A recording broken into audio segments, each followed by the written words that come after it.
What's up, friends? Rock Chalk Sports on your Tuesday. Alongside Dan Courtwright, I am Sean Kellerman, and we've got a trio of technical directors. Yes, we do. Behind There's more us. people behind the cameras than there are in front of the cameras. How about that?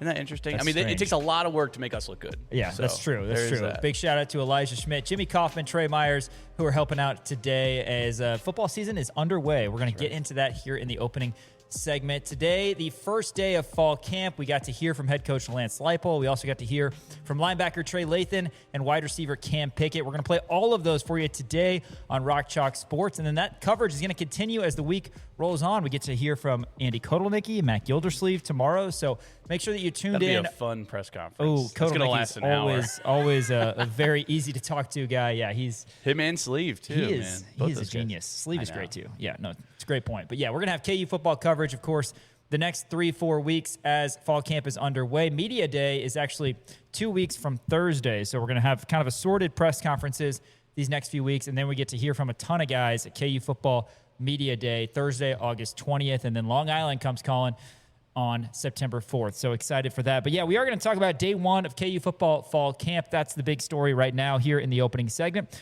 Next segment, we're going to hear from a couple of Jayhawks. Like I said, Cam Pickett and Trey Lathan spoke today. Got to see them at the podium. A little bit of a different experience for them, I'd imagine. A little bit of a shake-up, putting him Andy at the Ice. podium with microphones and everything. Yeah, it was interesting. I thought it went well, and it's always good to hear from those two guys. Obviously, went to Big 12 Media Days there, so you anticipate that they're going to be a massive piece of this Kansas team. And when you look at those two guys, you're really looking at them kind of being the leaders in at least their skill position, if not on the entirety of their side of the football. Right, Trey Lathan, I always talk about it, the quarterback of the defense, and then Cam Pickett really is kind of the guy that everybody's looking at to be that, voice in the room. He has the experience from last year. He was a really nice piece on the offense from last year, really the only returner who made a meaningful impact from last year, at least in the wide receivers position. So, it was really cool to kind of hear from them and, track how their last fall camp's gone. Yeah, Trey Lathan did a lot of speaking of leadership, and of course Pickett will be in a leadership spot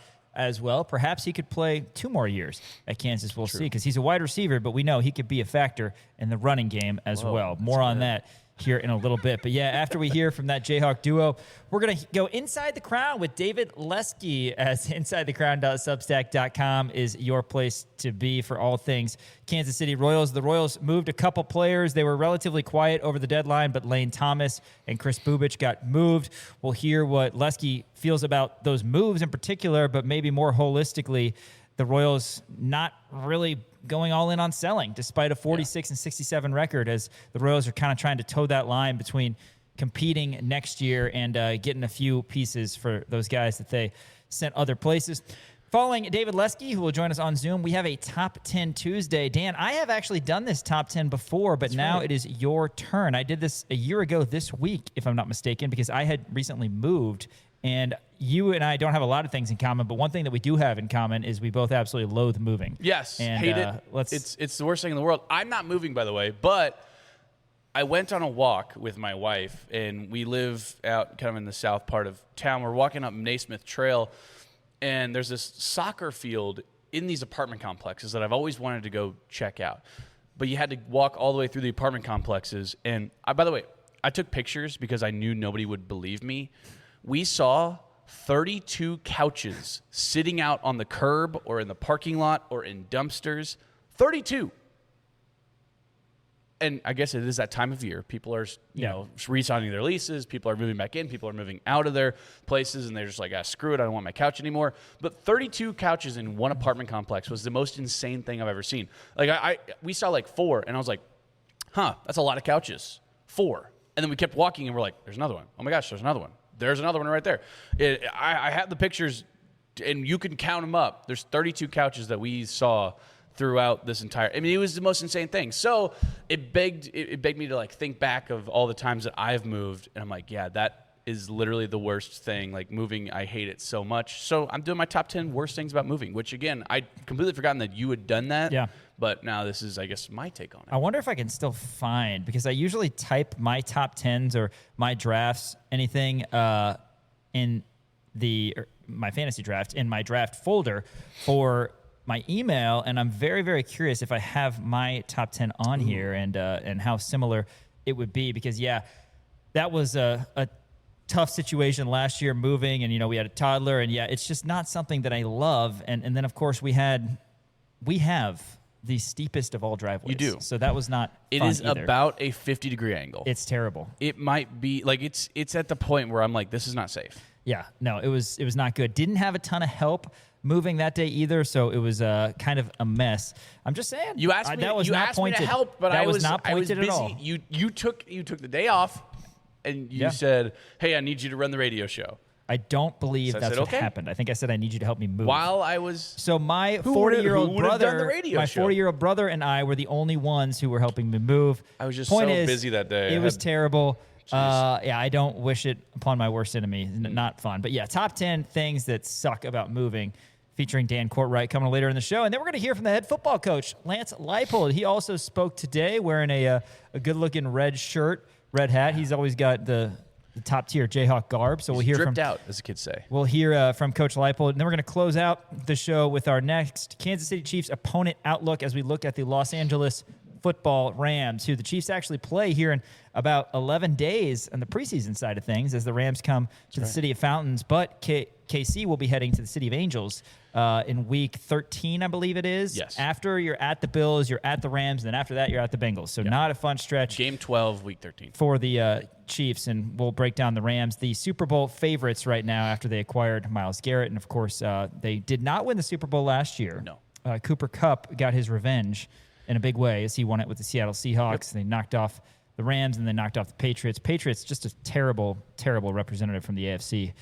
East. I would never tell Brian Haney or Shreyas a lot of that, but they were not very good and somehow made it all the way to the Super Bowl. But anyway, let's get into KU football. If you saw a little bit earlier today on our socials, Dan Courtwright was out at practice, and he posted a few clips of the guys getting after it. I mean, it wasn't the craziest of highlights or hurdles or amazing catches or anything like that, but football is back at the Kansas Nation, Twitter, TikTok, Instagram, Kansas Nation on Facebook, at the Kansas Nation on YouTube. Yeah, check us out. I'm always posting content, going to be doing that all throughout fall camp, just posting clips of different guys that I think are doing well, or honestly just the best videos that I take, because I had an awesome video of Nick McMillan catching a ball, but somebody walked right in the way, and I was like, come on, man. It was horrible. The cross you must bear. I know, right? It's just, it's a hard day at the old podcast factory. Anyway, I want to talk a little bit about this KU football fall camp and kind of, maybe some observations that I saw. Granted, it's day one, right? So you're not going to see a lot of stuff.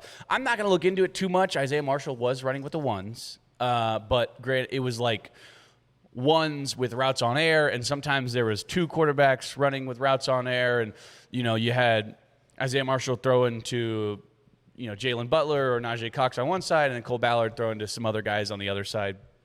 So I'm not going to look too far into it, but there was a segment really quick where Isaiah Marshall was running with the ones. I would imagine tomorrow they're probably going to have Cole Ballard running with the ones, right? So, again, nobody knows. Don't ask me. I don't know. I still think Cole Ballard is going to be the guy, but it could be Isaiah Marshall. Don't take what I say as gospel, I guess, if you will. I don't think you have to worry about people. I don't think you. Yeah, no. I don't think anybody should nor will. That's with everything, not just regarding KU football. It's really, really everything that I talk about. Anyway, so that was interesting to see. I thought Isaiah Marshall's arm looked okay, better than I remembered, and then Cole Ballard's arm, I think, looked a little worse than I remembered. He was hitting guys behind him a little late on some balls. Isaiah Marshall was late on some balls as well, but some nice zip on it too. I thought Chase Jenkins looked pretty good. I mean, I thought his arm looked pretty good. I thought Jalen Mason's arm looked pretty good as well. So, the quarterbacks look fine. Deshaun Haneke's younger brother, Connor Haneke, by the way, on the team as a quarterback, but wearing number 20. So don't see that too often. No, you don't see that too often. And I actually talked to Henry about it, and he said, if you look at the roster, like there really were just no numbers left. So they're like, I guess you're going to have 20. But hey, Doug Flutie made it work. Jared Lorenzen made it work. John Hadel, another example. Otto Graham wore 60. So, nothing to scoff at, I guess, if you're Connor Haneke. But I thought the quarterbacks looked fine. I thought the wide receivers looked crisp in their route running. I think Najee Cox looked pretty good. A couple of injury updates. We kind of knew this a little bit. We didn't really report on it until it was confirmed. But Trayvon McAlpine will be out for the entirety of this season, which makes a lot of sense because if he were to come back, let's say, Lance had talked about, he said he's ahead of schedule, right? But if he were to come back, let's say in November, play the last 2 games, then he's not able to get that extra year of eligibility for the upcoming year. Yeah, so Coach Leipold said they did file a waiver already. Yes, so it makes sense for them to be like, all right, Trayvon, you're not playing this entire year, and instead of having you healthy for the last 2 years and then no more eligibility, or last 2 games and no more eligibility, instead we're going to sit you for this entire year and play you for the entirety of next year, which, I'm okay with that. And I think he's going to be a nice addition for next year. But it really sucks because, you thought Trayvon McAlpine was going to be that starter, that number 1 guy, kind of in the trenches at that nose tackle position. I mean, he is really good. Obviously played on a college football playoff team from last year in Tulane. So, yeah, I mean, that one kind of stings a little bit. Also, Justin Thurman. I mean, you know how heartbroken I am about this. Justin Thurman, I guess, tore his Achilles, which really unfortunate. So he's going to be out for the rest of this year. But that's only good for me to push my agenda that he would have been the starter. That's true. Now we'll never know. Probably, and this is not disrespectful to Justin Thurman, he's probably RB5. Yes. So that's not as big of a hit as Trayvon McAlpine, because you look, and Kansas is, of course, losing the law firm of Withers and Dunn, talking about up front defensively. You do have Blake Harold, a guy we're really high on. We've been building him up all offseason. He is set to have a big year, I believe, as is Marcus Calvin, who did not have a barbell in his high school You're kidding. gym. Yeah, did you know that? No, Isn't what? that crazy? This is news to me. Redshirt junior Marcus Calvin, and Harold is also a junior. And then you have some strong up-and-comers that you're excited about, like Naquan Carter and Kevin Otis. But you're going to need the transfers who came in to contribute up front to do just that with Noah McAlpine. And again, you'll hear Coach Leipold a little bit later in the show give some more information on that. But Jabril Conde out of Grand Valley State and Biggie Smalls out of UAB, those guys were brought in. Remember Trayvon, he was initially at Texas Tech and then transferred to Tulane, and he's a guy that was highly sought after, and Kansas, gave him some money to come here and play, and hopefully they'll get McAlpine next year. But with Withers and Dunn gone, that's going to be important that Kansas creates the pressure up front. Again, we like the playmakers we have on the outside and Harris and Brinkley, but in terms of playing complementary football, those guys are going to have to get a push because, as we've talked about throughout, KU overall did not get enough pressure on the quarterback and just wasn't quite good enough all 3 phases last year. Yeah, I absolutely agree. And, when you have a guy like Alex Bray who is has really good size to him, and I think didn't get enough play from last year. He got a little bit of play last year, but I think he's going to be able to take a big step up this year. Leroy Harris, obviously, we continue to talk about how NFL ready he is probably right now. And then on the other side, you do have David Santiago, who transfers in from Michigan State, who I think is going to be a nice addition and is going to be able to get that pressure. But, I mean, Nick Springer talked about it yesterday, the fact that you didn't get a lot of pressure on quarterbacks. You didn't get the turnovers that you needed, and you were terrible on third down. I mean, there was a lot of holes in this defense from last year that you anticipate that they'll take that step forward, right? With the returners in the secondary with Taylor Davis and Austin Alexander and Jalen Todd, with those guys who are going to be up front, with Blake Harold stepping into his really second year of being the impact caliber player that we know he can be, with Leroy Harris, again, trying to make a statement to make it to the NFL, with David Santiago coming in. I think you're going to improve on all aspects, and with Trey Lathan coming back and this stellar group of transfers that you have coming into this linebacker core, right? You really love this group of linebackers coming back with Trey Lathan only continuing to step up into this leadership role and getting better in his last year here at Kansas. So, yeah, I think this defense is going to, vastly improve. It sucks that you lose Trayvon McAlpine, but at the same time, you feel okay. You also have Jalen Adkins, who transferred in from Coffeyville late, so that's just another nice additional depth piece that you have sort of at the defensive tackle position. And DK McDonald likes to switch some things around. Sometimes we'll see a 3-man front. Sometimes we'll see a 5-man front. And, we heard Lance Leipold talk about it a little bit today. But, moving some things around and figuring out those rotational pieces, I think is going to be huge for this fall camp. And I have some confidence in this defense heading into this year. The other injury news on the negative side that you brought up was Justin Thurman. And, of course, he probably wouldn't have been a guy that saw more than a couple snaps a game at most, being, in all likelihood, your fifth-string running back. But that brings us to the good news in terms of injury, which is the fact that Jalen Dupree was out there. And again, you'll hear more from Coach Leipold, but I don't remember, since I've been a Kansas football fan, a running back room being this deep.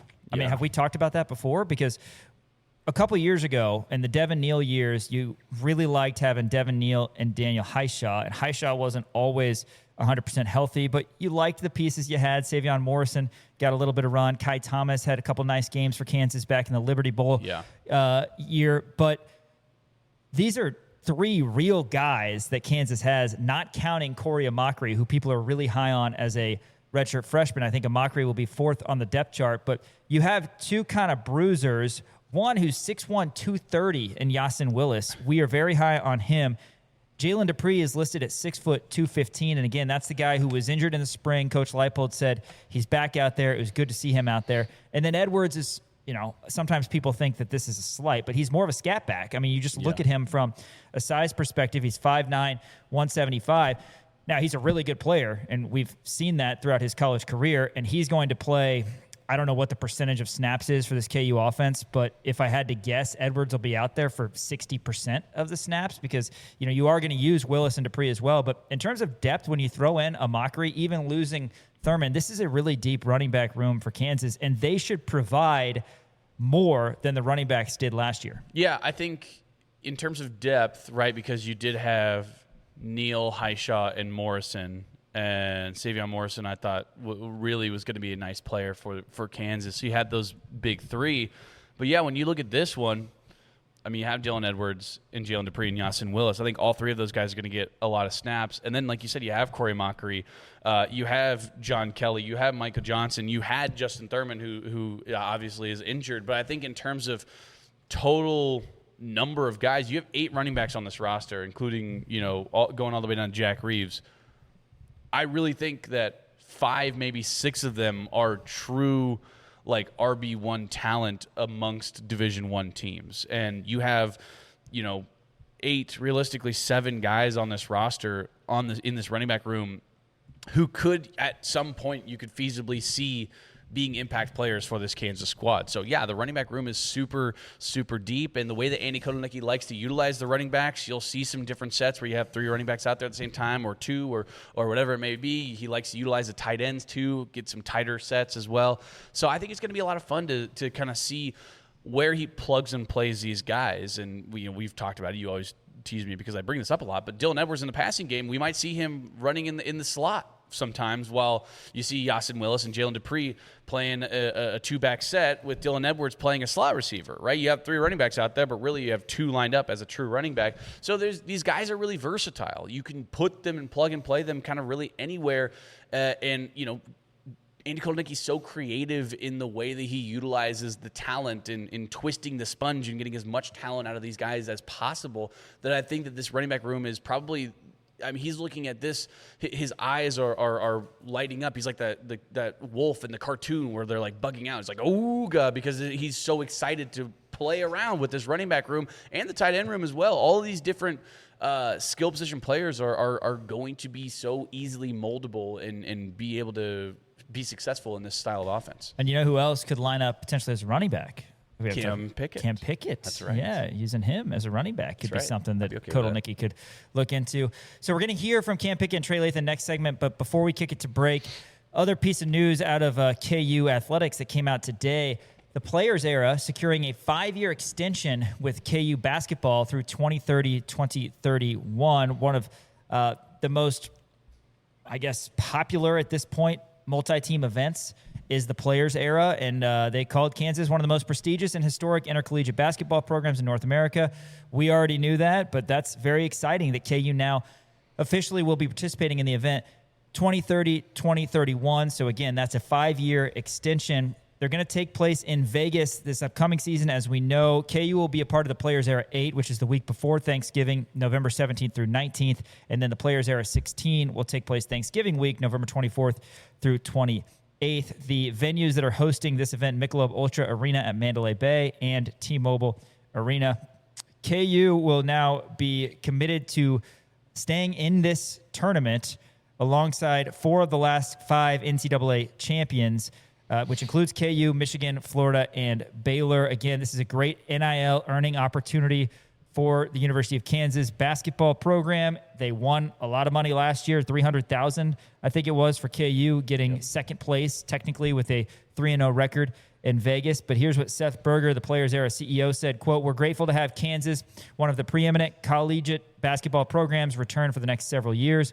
It's an extraordinary testament to what we're building here with Players Era, a competition that delivers an exceptional experience for both fans and student athletes alike in an atmosphere that feels like March and November." End quote. He would go on to thank Travis Goff, Bill Self, Sean Lester, etc. Coach Self said, quote, "The Players Era commitment to college basketball has been very impressive. They have brought in high-level teams, which creates great matchups during the pre-conference season. The Players Era has also produced great NIL opportunities for our players. Being locked in through the 2030-31 season is a reinforcement of the direction of the Players Era. Not only is it great for our players, but it allows our fans to plan vacations to come cheer on the Jayhawks," end quote. So this is a big deal, especially because we've talked a lot about other MTEs that might come about. The Diamond Cup, we know Kansas is potentially going to be participating in. And that, of course, might leak into the exhibition season. And we're seeing the exhibition season become a bigger part of the schedule as well, with KU this upcoming season hosting Louisville and Duke. So I think that'll eat up one, maybe two of the regular season games. But this is a three-game, MTE, where Kansas is now committed for 5 additional years. You know you're going to face good teams. Kansas is always going to schedule more difficult. And like Coach said, it's going to be cool for fans knowing that they can count on KU being in this preeminent event year in and year out. Yeah, absolutely. I mean, the first thing that I think about whenever I really think about the Players Era is the fact that they're ahead of their time. Because you still have the Maui Invitational, you still have all these different MTEs that aren't for money, and the Players Era is like, hey, come and play for us, and we'll give you money if you wind up winning. I'm surprised that nobody else has really kind of taken this step forward, but this is a big thing for Kansas to be a part of, obviously, in terms of the NIL. So you're playing for money essentially, and a grand prize at the end. So the basketball is going to be better, and yeah, I think this is obviously a big thing to have the Players Era be so involved in love having Kansas be a part of this, because Kansas is such a big national brand, and I think that's only going to grow the Players Era. I think it's only going to grow interest in KU basketball as well, and the more that you're involved in things like this, the more likely you are to honestly land some recruits and like, hey, we have an opportunity. I know we're giving you this amount of money. We have an opportunity for you to make a lot more money too in the Players Era tournament. So yeah, I love the fact that Kansas is going to be involved in this through the 2031 season.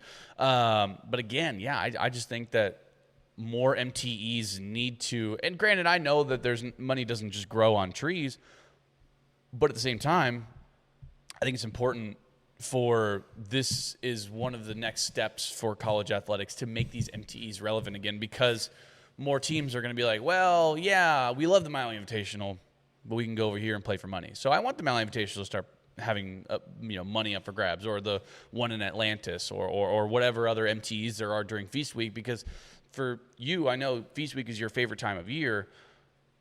If that goes away because now no teams are really wanting to play in these MTEs anymore because they're not for money, I hope this is the next step to kind of bolster it up and make Feast Week continue to be relevant. Yeah, absolutely. And again, Kansas is a part of so many of these marquee matchups in the non-conference season. CBS Sports Classic, that's another thing that Kansas has signed on.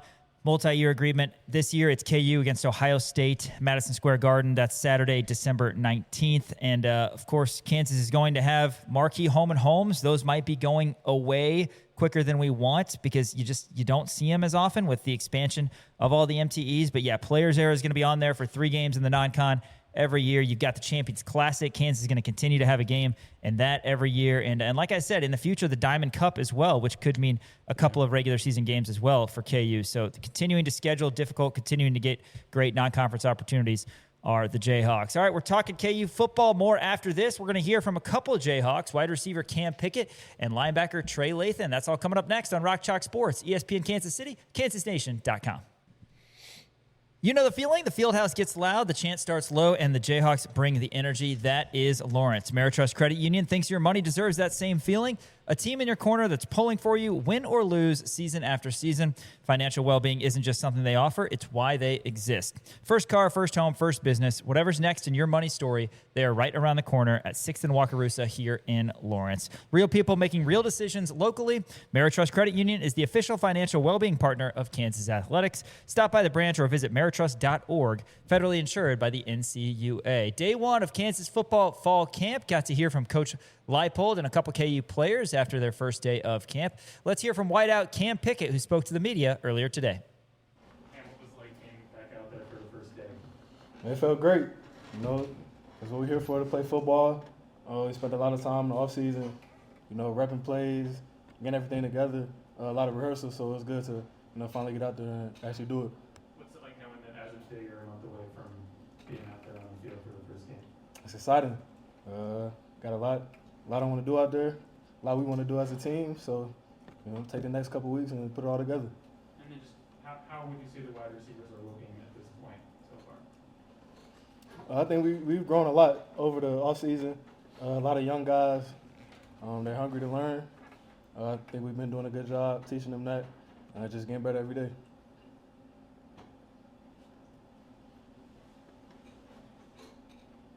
Cam, where have you seen this group grow the most from last year to now within the off-season workouts? I know it's first day camp, but what do you think the biggest growth has been? I think just our intentionality. We're not going through the motions. We're focusing on all the details of the plays, the little nuances, the things that really make a difference on Saturday. And then now having some experience, what does it take to be a successful wide receiver group in the Big 12? Just the details for sure, and really just confidence. Going out there, playing fast, playing strong, and just knowing we can make plays. Again, with Andy Kotelnicki coming back running the plays, is there kind of an adjustment period to learning his style of offense, I guess, and how are you kind of taking that in? Oh yeah, it's definitely an adjustment period, but I feel like that was more in the spring when we first got here and over the winter. Like I said, we spent a lot of time over these last couple months, preparing for today, so that it's not really like a first practice for us. It's just, going out there and doing everything we did and pass now. From your viewpoint, how are things going with the quarterbacks? You get a good chance to work with them, but what's your perspective on that? It's going great. We got good quarterbacks in that room, a good quarterback battle going on. We've been getting good work with everybody in there. Cam, for you, what's one thing that you feel that you worked on after last season to get ready for the spring up now right now going to camp? For me personally, I would say one, growing as a leader, and also just working on second level releases. I feel like I've grown a lot in that way. Cam, what do you make of Coach K and his system and what he's got you doing? I feel like he's very confident in what he does. He believes in his offense. We believe in his offense. We work a lot together as a team to understand what we're doing and why we're doing it. So I feel like there's a lot of trust we have. He's known for being pretty creative. Yeah. I'm not asking you to spill anything, but have there been any eye-opening moments where you're like, we're going to run that? I mean, it's some stuff, take it back to some high school youth football days, just find any way to get you the ball and make a play. So it'll be fun. Yeah, that's great. Have you had a lot of one-on-one talks with him, just Oh, yeah. how you can be used and that kind of stuff? Yeah, all the time. Yeah. And was that him seeking you out, or you seeking him out, or how'd that go? Obviously, it was probably back in the Yeah. It kind of goes both ways, what he sees in me as a player, as an athlete, and also, goals that I have too. So it's both.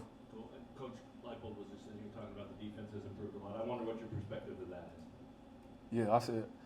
They do a lot of communicating. You see, we move around a lot as the offense, and we can see them communicating and picking up on different things and just talking a lot the secondary. You mentioned Coach K's confidence. How does that show up? How do you notice that? Our meetings, kind of just the way he presents the meetings, the way he explains things to us, and we go out and practice, and the plays that we run work, and so that builds trust for us to know that what he's talking about is working. Anything else for Cam? All right, thanks, guys. Thanks.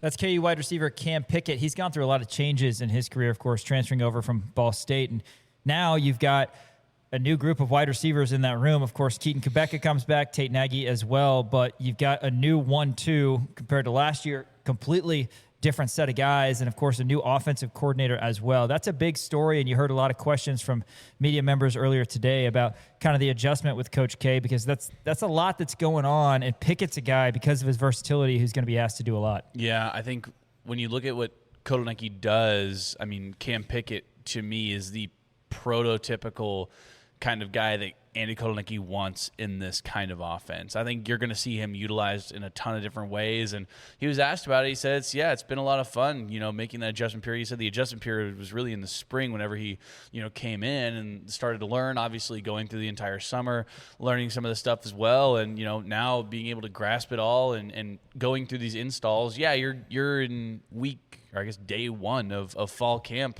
really right now, and the installs are going to come along, and you do have the Long Island game where you're not going to have the entire playbook installed probably by that point. It's probably going to be more so in the Missouri game where you see the entirety of the playbook kind of installed at that point. But yeah, I think Cam Pickett, I mean, he seems like he's ready to go, and like you said, gone through a lot of changes, obviously coming to Ball State, and then last year was his first year at Kansas. Now this year, with all the turnover that's happened in the wide receiver room, he's really the guy that everybody's kind of looking at. It's him and Keaton Quebeca, really, but Cam Pickett made the most impact of last year of those two guys. So, yeah, Cam Pickett is going to be that number one guy who's going to have to take a step up in that leadership role, and I think you're starting to see that from him. So I think he's primed to have a big, big, big year this year, and we continue to talk about it.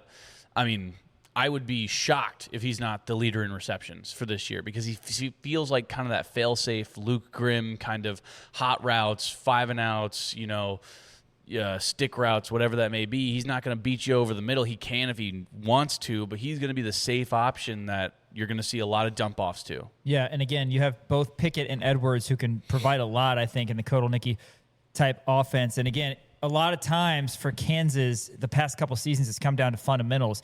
I felt like the first few years Coach Leipold was here, Kansas was so fundamentally sound. And then the last couple of years, you had Jameel Croft stepping out of bounds, and you had gas on special teams, and you had more drop passes. You had drop passes from the defense and what could have been game-changing plays. Kansas just wasn't making enough winning plays the last couple seasons. So you're still going to need to do all of the winning type plays. You're going to need to haul in the passes. You're going to need to make sure you don't have missed assignments offensively as well, and be opportunistic on the defensive side. But it's nice having those guys who can make big play capability as well. Another guy who was asked a lot and talked a lot about leadership earlier today was the guy who's really looked at as the quarterback of the defense, Trey Lathan, KU's returning linebacker. And here's Trey earlier today. How you doing? Trey, how was the first day of camp? It was nothing but a blessing. Excited to be back out there with the fellas. Excited to, finally have balls flying around, competing against one another. So definitely a blessing. So many new guys in the linebacker room as opposed to last year. I guess, how much growth have you seen in all of them compared to the winter as opposed to now? Seeing a tremendous amount of growth, coming in, transfers and stuff. We do a lot of things different here. So just seeing them buy into the process, buying our coaches, is something that, we strive to do, embracing guys, when they come from other programs, and just seeing them do that, it's been awesome to see them grow. So. And Coach Leipold talked a lot about the improvement he's seen from your defense. Mm-hmm. What have you seen? I just seen, like I said, a lot of dudes who are buying in the process. It's one thing about college football. Transfers. A lot of young dudes just buying in the process. And a lot of dudes, they don't do that. So that's what we do here. We buy into the process. It's the process. The goals and everything else comes. After the process. So just definitely seeing that. Are there areas on defense where you feel like your group is noticeably better than maybe last year? Definitely our leadership. I would say a lot of guys, hold each other accountable. Not giving guys, the opportunity, just a slack. We didn't have that last year, and we didn't have, a good foundation of leadership. So definitely leadership. How quick was that part of the conversation for you when you decided to return? Not just about your role in leadership, but also about, hey, this defense has to get better. I mean, did you talk about that right away, or what was right after the season, after our exit meeting, that's one thing that we established, that we need leadership, something that we lack, something that could have helped us definitely in the back end of the season. Heading to year 2 of Coach DK, how have you seen him grow as a coach in his position? He's grown a lot. Like last year, it was his first year, so it was a lot of trial and error. But it's a lot of things that I feel like he's gotten under under a system. A lot of things that he implemented, things that he wanted us to do. So he's grown a lot, and he's willing to go to bat for us, and he's going to put us in a position to make plays. Specifics you could mention, 1 or 2 ways that he's improved, like you were talking about? Definitely with just like situation awareness things and stuff like that. Just knowing like he brought up some plays last year. Some plays we shouldn't have called, some things that we should have called right then and there. So definitely situation awareness. The speed on defense keeps getting talked about. Mm-hmm. It has been since spring, since December. Where's that in your eyes? I mean, you got guys flying around, and are you a fast defense, you think? Yeah, I think for sure we're a much faster defense. Like I said, we got a lot of dudes transferred in, but a lot of those guys, that can roll. A lot of guys who willing to fly the ball and make plays. Sure. So. When that happens, when guys around you or around everybody get faster noticeably, does that inspire you to dig in and get faster too? Yeah. It for sure does. Like when you see a guy like next to you passing you up, it just like damn, like I can't let him do that to me. So it inspires you to go faster. And where's your speed right now? You ask me personally, I think I'm the fastest on the team. That's just me though. Any position? Any position. That's just me. Yeah. And that wasn't true last year? I think it was true last year too. You ask me. Yeah. All right. Thanks for the update. You got it. Anything else for Trey? All right. Thanks, guys. Undoubtedly the captain of the linebacker room, Trey Lathan there. Of course, he transferred over from West Virginia before last season, and at one point there was murmurings that he was going to enter the transfer portal, decided not to. And Kansas loaded up on linebackers in the portal. Of course, they're not going to have Landon Watson. Coach Leipold talking about that a little bit later. We knew that probably 6 weeks ago that Landon Watson was not going to be a part of the room, did not get granted an extra year of eligibility. But you have a lot of talented guys, Bam Crouch, Quincy Davis, guys that people have been really high on. And I've talked about this before, but when Kansas football was really bad, they did not have good linebackers. There were a few exceptions, one-offs like Joe Deneen Jr. and Ben Heaney, but otherwise Kansas could not compete with other linebacking rooms in the Big 12 Conference. But this year, it seemed like that was the position that they hit hardest in the portal, Dan. Yeah, I think so. And, with Trey Lathan coming back, obviously that's massive, and that's going to be the guy that everybody kind of looks to. But, when you look at all of the new faces in this program with Bam Crouch, Josh Galbraith coming in as a freshman, and I think that he has a real shot to kind of, maybe make an impact on special teams and work his way into being one of those rotational guys because he was so highly sought after. Obviously a Lawrence High native, but got a ton of Power 4 offers, Texas A&M, Michigan, of those kind of likes. Could potentially be one of those guys, but then you look at Quincy Davis. I mean, everybody's been ranting and raving about how good Quincy Davis has been throughout the spring and throughout this summer. So really excited to see what he can be able to provide. Jerron Willis comes over from South Carolina. I'm really excited to see what he can do as well. You also have some guys who are a little bit younger, and Joseph Credit, who again coming in as a freshman. You also have Malachi Curvey, who everybody was ranting and raving about him last year. Now he's a redshirt freshman this year. This is his time to really kind of make that impact, and hopefully can be one of those guys that we see in the special teams, and again work his way into hopefully a starting spot. Jabril Alameen is another guy as well. So I like this linebacker room quite a bit, but it all starts with Trey Lathan. He's really the bell cow, the guy who is the head of the snake, if you will, a phrase that we like to use with Trey Lathan and everybody like that. But yeah, again, the quarterback of the defense, and he's really going to have to take a massive step up. And I think that with the talent level that he has and the playmaking ability that he has and playing that hard-nosed style of defense, because he's not that big bruising Ray Lewis style of linebacker, but he can be, right? He can play and fill up those gaps down low in the trenches, and he's really good in coverage as well. So I love the upside that Trey Lathan provides, and again, going into year 2 with DK McDonald, we talked to him a little bit about that as well. Just being more comfortable with him growing as a coach, with him continuing to grow as a player.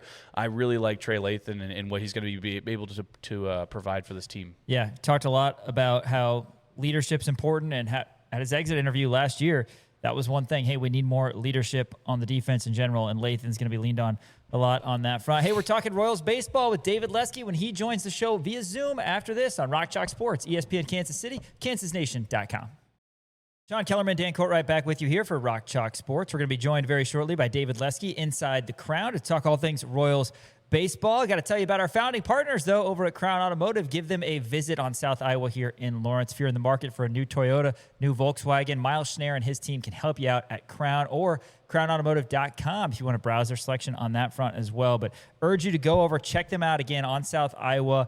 They will get you in the vehicle that you need over at Crown Automotive. All right, let's bring on David Lesky from Inside the Crown. David, thanks again for coming on as you do every Tuesday. A lot going on this past week. There was a lot of losing on the ball field, and then there was a lot of moving pieces around. In fact, Major League Baseball as a whole, I feel like this was a really, really busy trade deadline. Let's start with the two Royals who got moved, though. Two most notable Royals in Lane Thomas and Chris Bubich. Lane Thomas goes to the Braves. The Royals get a couple right-handed pitchers. Then they get another right-handed pitcher from the Dodgers for Chris Bubich. Why don't you break down those two moves, and then we'll kind of ask you more holistically about the deadline for the Royals. Yeah, Lane Thomas went on Saturday in the middle of a game, which is always a little bit odd. You know, I think we joke about the hug watch, but there was a legit hug watch for the Royals, which we haven't seen in a while. Yeah, he got pulled in the fourth inning on Saturday, and then going to the Braves with Bailey Falter. So if the Royals got nobody back, it was a good deal. But they did get back a couple of pitchers. Lucas Braun, right-handed pitcher, Carter Holt, a lefty. I found this interesting that in the press release the Royals sent out, they listed Carter Holton first, even though Lucas Braun is ostensibly the prize. Carter Holton was listed first. He's a guy, I went back through some notes from the 24 draft, which is when Holton got picked in the second round out of Andy. And his name was all over them from people I talked to before the draft, that the Royals liked him, they scouted him, blah, blah, blah. I think what happened ultimately is they took David Shields in the second round, and then by the time they got their next pick, Holt was gone, and so they couldn't take him. But I do think that had he been there, and I think it was a little ways down the road still, but I think had he been there, they would have taken him as well. So I'll actually start with Holton because he's really interesting. He's a lefty. First start after his first start in pro ball after the Braves drafted him, Tommy John, and so he finally came back this season. He's been pretty good this year. He hasn't walked a ton. He's got some strikeouts. He is a guy who's probably like 93 to 95. I've seen I haven't seen it. I've seen reports that he can get up to 98. He has a really good slider. His curve is good enough. And his changeup is kind of getting there. Pitch mix wise, I think he can be a starter. There are some questions mechanically. His release point is he doesn't replicate it enough, leads to control issues. There is a reliever risk here with Holton, but I think that's a really interesting pickup. And then Braun's a guy who it kind of sounds like we won't see him this year in the big leagues, although, I don't think you can count on any living and breathing pitcher in the Royals organization to not be in the big leagues right now. But they're going to start him in AAA. But he's a guy who I've seen it on multiple sites. They called him the kitchen sink starter. And I think that's doing him a little bit disservice. He does throw 92, 93. He reaches 95, 96. The thing is, he has 6 pitches. He has 6 pitches. He throws at least 10% of the time. Starts with a cutter, good cutter. I don't think there's a whole lot there. I would probably shelf his sinker if I'm the Royals. We'll see what they do, maybe, or at least pull back on it. His four-seamer is not bad. I mean, he's a guy who, look, you're not getting a number 2 or a number 3, and maybe not even a number 4, but it's valuable. We've seen this year. I mean, they've had to go to the scrap heap to get Randy Dobnak, who's been excellent, but you don't want to go to the scrap heap to get Randy Dobnak if you don't have to. And so that's what they got with him. The Bubich deal, I was a little bit surprised by, because I'm not shocked that somebody took a chance on him. But Carlos Duran is a big arm. I mean, you could, if you were just watching the stuff and not seeing who was pitching, you might think it's Steven Cruz on the mound. Average is 97. He's reached as high as 99.5 with his four-seamer. His slider is really good, big-time spin rate. He does walk guys, and that's an issue. I think from the Dodgers' perspective, they looked at Chris Bubich and said, "Hey, we don't have to add him to the 40-man because he's on the 60-day IL.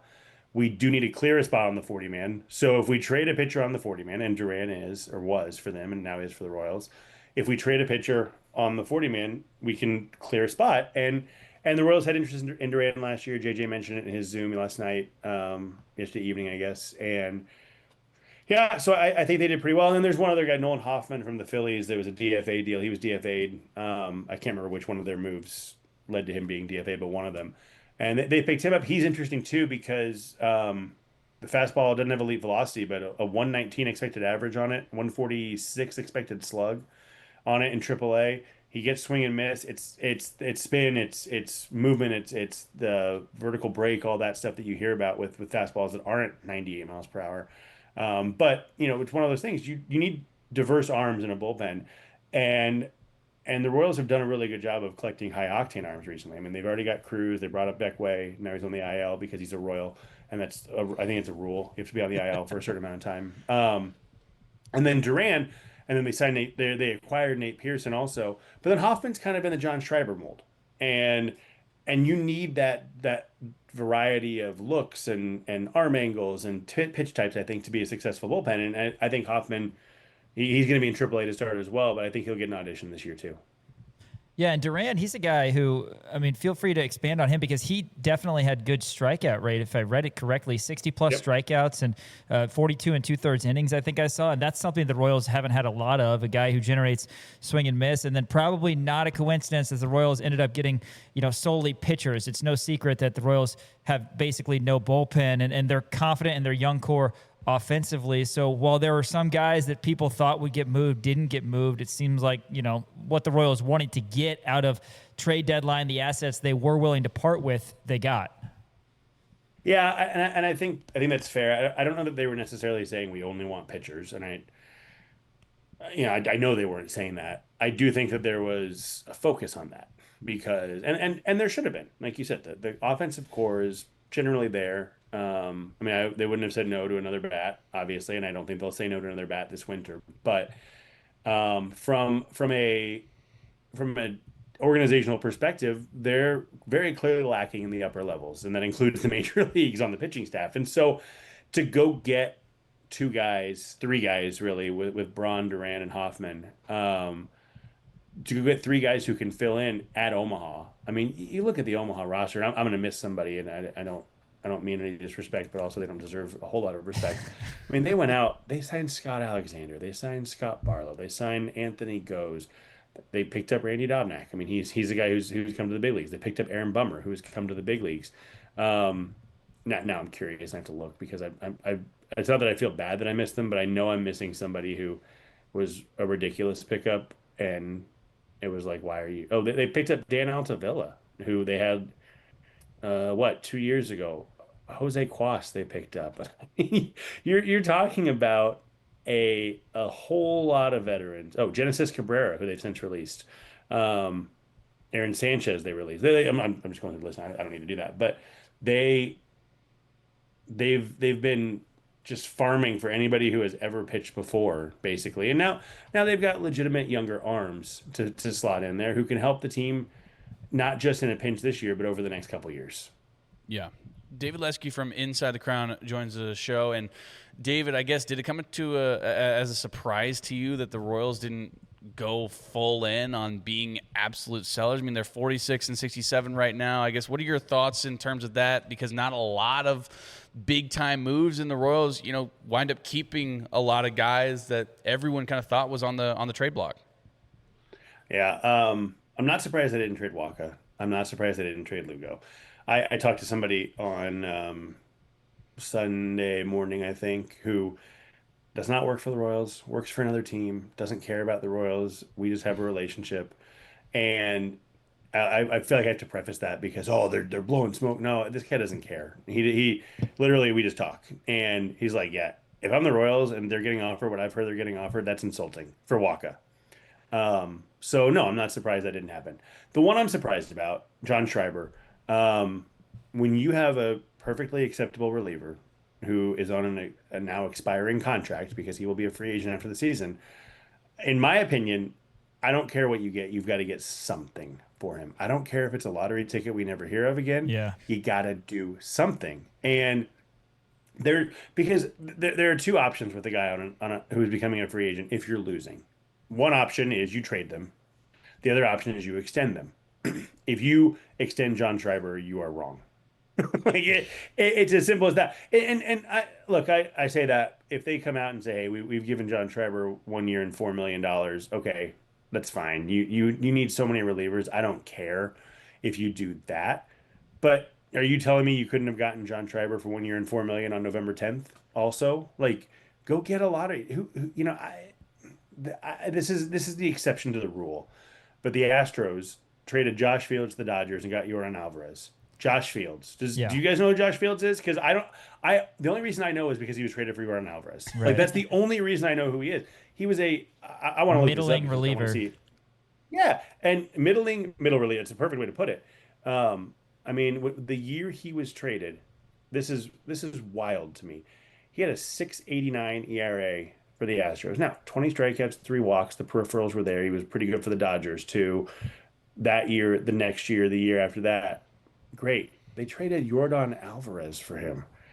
You just never know what that lottery ticket can come up with a guy. And so to sit on him, even if you do say, hey, we need arms, so we kept him and we're just going to go ahead and give him a deal for next year and not let him hit free agency. Okay, but you did wrong. And there is no world that not trading John Schreiber is right. Yeah, that's a good point, and we'll see what goes on moving forward for the Royals in terms of transactions. It's been a nightmare season. There's no doubt about that. Supposedly, Bobby Witt Jr. will be back in the lineup tonight, 6-game homestand, 3 against the Twins. Has that been announced? But David, the Royals seem to be on this. I'm sorry, go ahead. I was just asking if that's been announced yet. I saw they did DFA Andrew Velasquez yesterday, which they didn't announce, but I imagine that's for Bobby. Carlos Duran for his roster spot or for his 40-man spot. And then, yeah, they have not officially called up Bobby Witt Jr. Or not taken off the IL. But yeah, that the fact that they got rid of Velasquez says he's coming back tonight. Yeah, for sure. Well, we can hope so because he at least is fun to watch in a season that otherwise has not been a lot of fun. But yeah, David, the Royals seem to be towing this line, and they've done this a lot. You've been a fan like I have for a long time. They seem to always hesitate fully selling, and I get it if they didn't get what they thought they should get in terms of, return for guys like Waka and Luga. There's got to be a line for sure. But the Royals seem to want to make sure the fans know they still think they can compete in 2027. What has to happen, I guess, in the offseason, and this is probably a question 2 months from now, but when you're looking at 2027, we like the young offensive core. What has to happen for the Royals to, get out, basically flush this season away and get back to where people thought they were before this season, which was a team ready to compete? Yeah, I mean, a lot has to happen. I think that you look at the rotation, and Waka and Lugo are here, so they're staying. The rotation right now, because Luinder Avila now has a forearm strain. We'll see. I think he got tested yesterday. I imagine we'll get some answers from Q later today on that.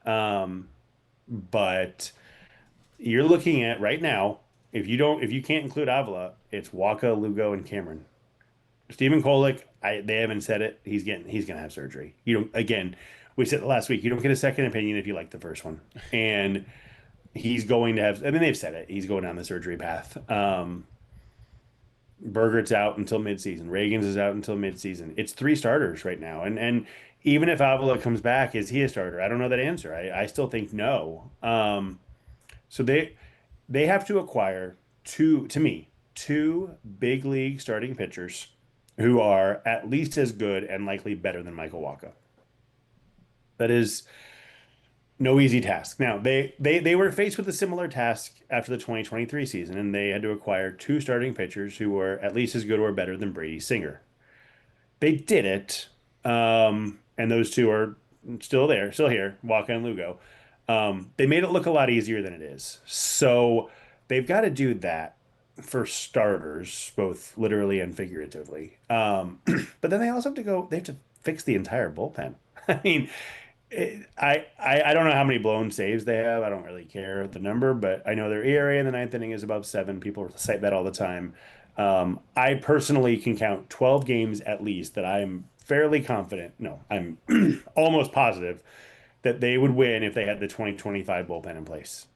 And you look at that record, 46-67. What happens if they have 12 more wins? They're 58-55. So, and I think that's in a playoff spot in the American League, or at least within a hair of it.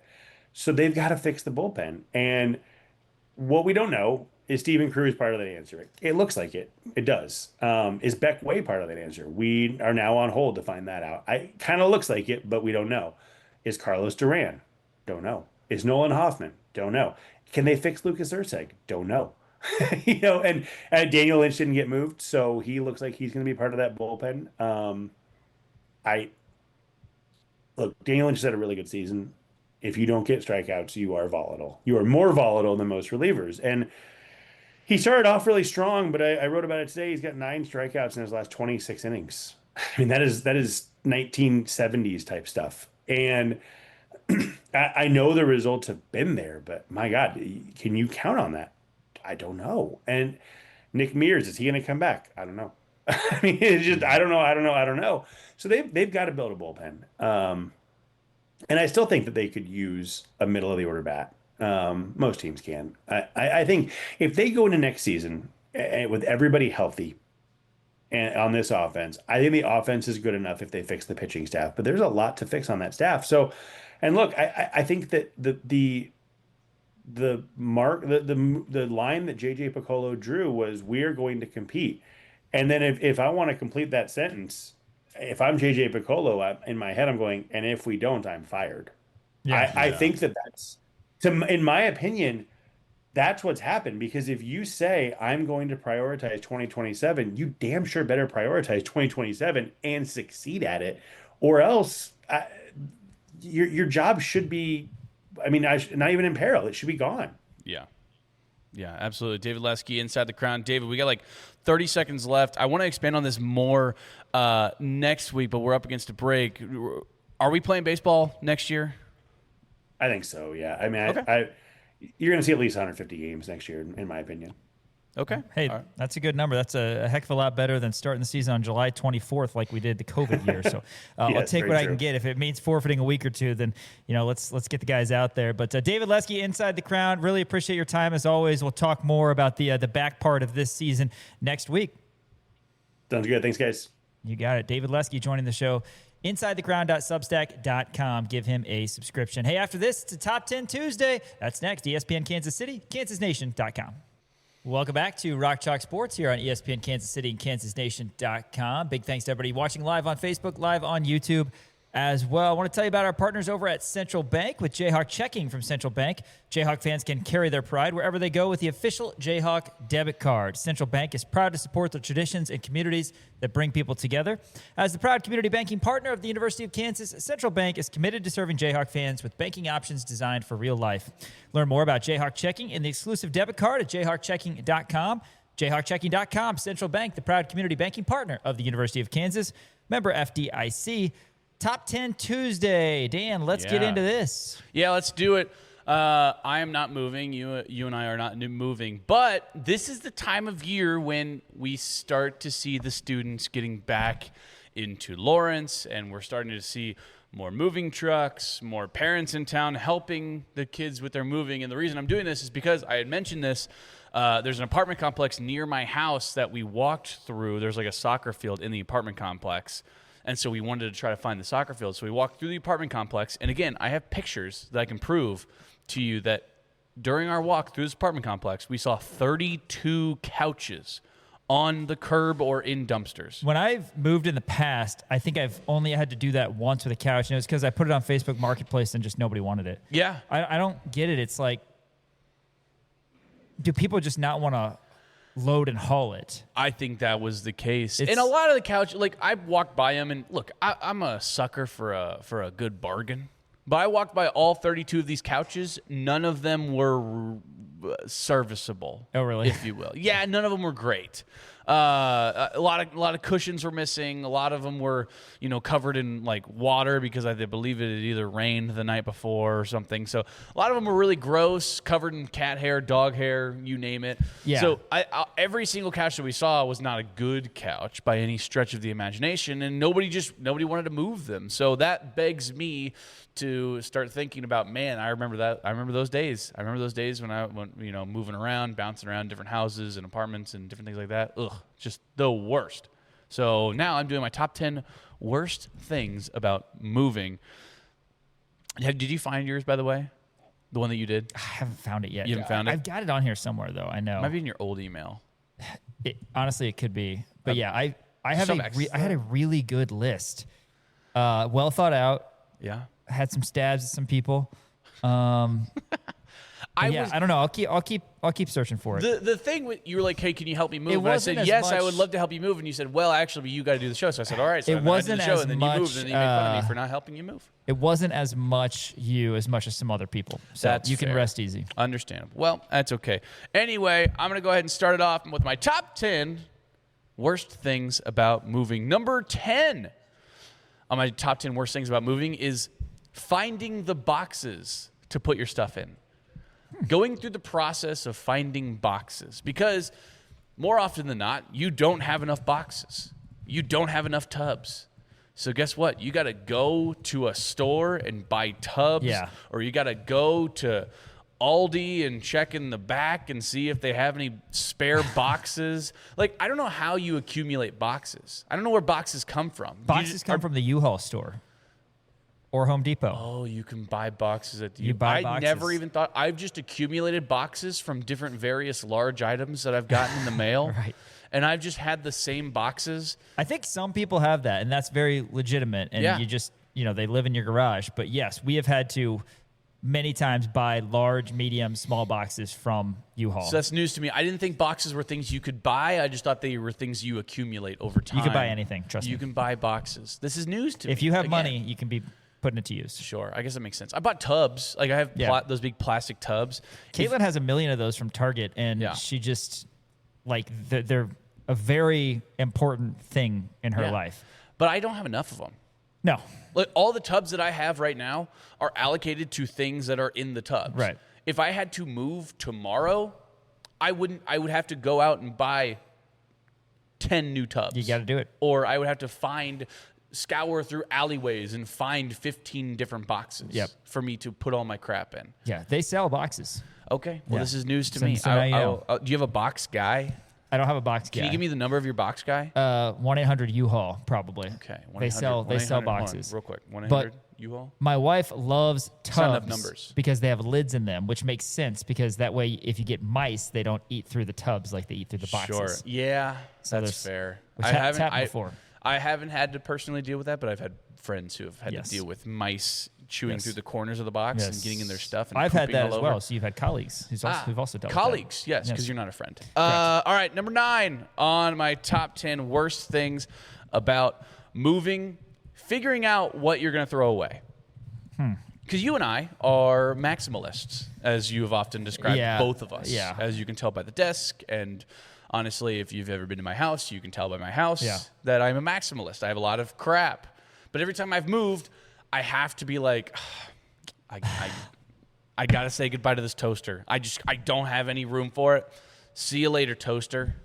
And I just toss it. Because I'll do this with and I have a personal connection. This is so bad of me, and maybe it's a genetic thing because my parents are a little bit like this too. But I get attached to materialistic items. As do I. Stuff. Because I have a bunch of Emporia State football shirts. Oh, I have all I will sorts never of cool get crap. Rid of. All my KU shirts, all my different shirts that I have. I just got rid of a shirt this year because I never got rid of it. It didn't fit me anymore, but I went skydiving in that shirt, and I wanted to keep that shirt because I went skydiving in it. Yeah. That's stupid. Your stupid. credential from the basketball tournament, you're not getting rid of that. You should see. I actually hung it up in my garage. Yes, I'm sure you did. I have a big shelving unit in my garage, and I nail all of my credentials on there. Yeah, that's cute. Every credential I've ever gotten is up there. So again, figuring out what you're going to throw away and what you're going to bring to your next place. If our wives that's the had worst. a say in exactly what we keep, exactly what we throw away, we would no longer have any stuff. I would not have because any stuff. Caitlin, like I have some really cool like baseball cards and little trinkets and stuff that is just nostalgia. Yeah. There's a place for it. I don't really know where that place is. Certainly not in my house. Yeah. But yeah, there's a place for it. You and if I were living, the single life, we're I had all trinket sorts guys. of cool stuff. Yeah, we're trinket guys.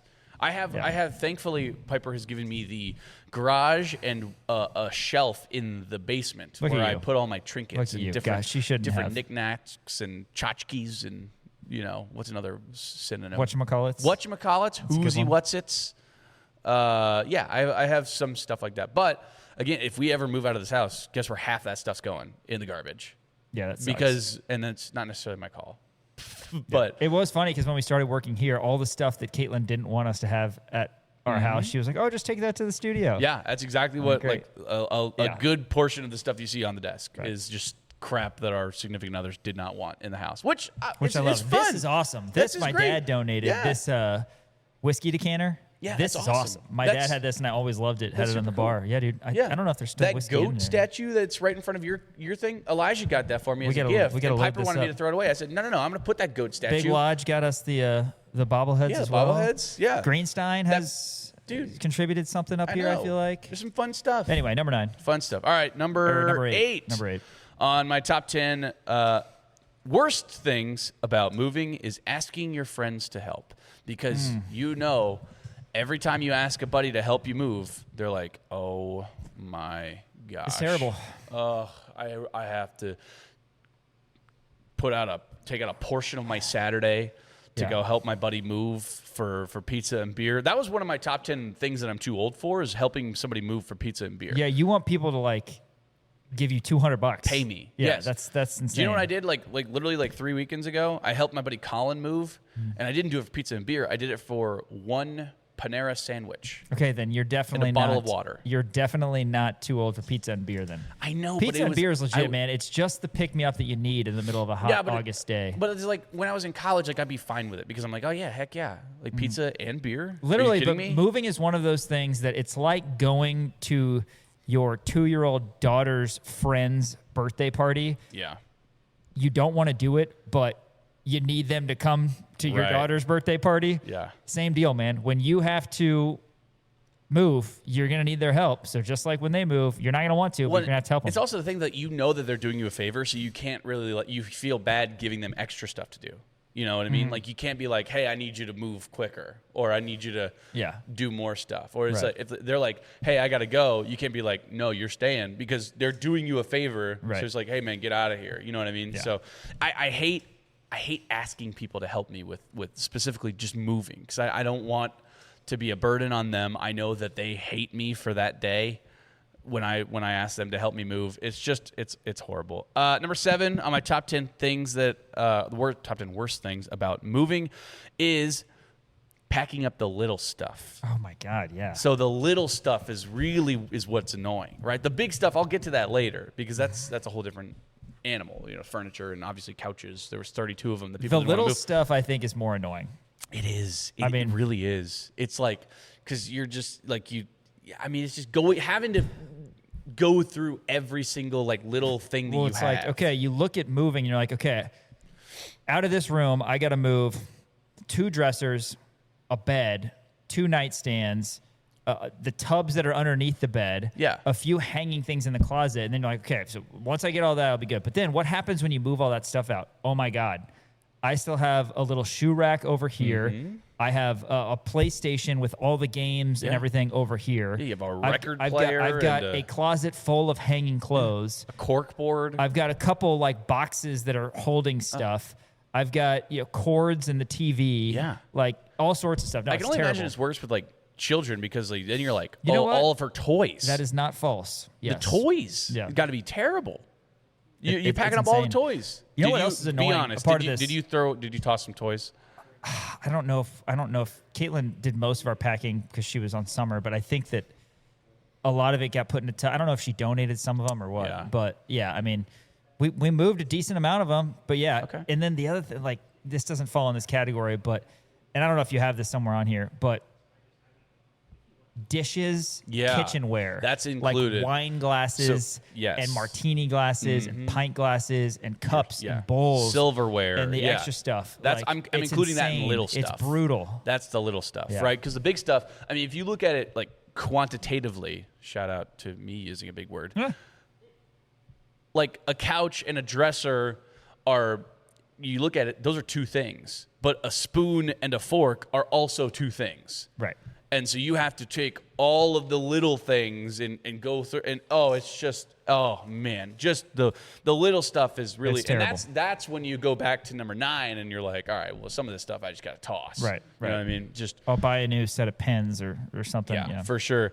Okay, what am I at? Number 7 now? Number 6. Number 6 on my top 10 worst things about moving. On the flip side of it, the pendulum is swinging to moving the large furniture. Actually moving the large furniture is just the absolute worst. And I understand why there was 32 couches in this one apartment complex, because a lot of them are just like, you know what? I only have to take them to one space. Yeah. Screw it. I don't even want them anymore. You know what? I don't want this.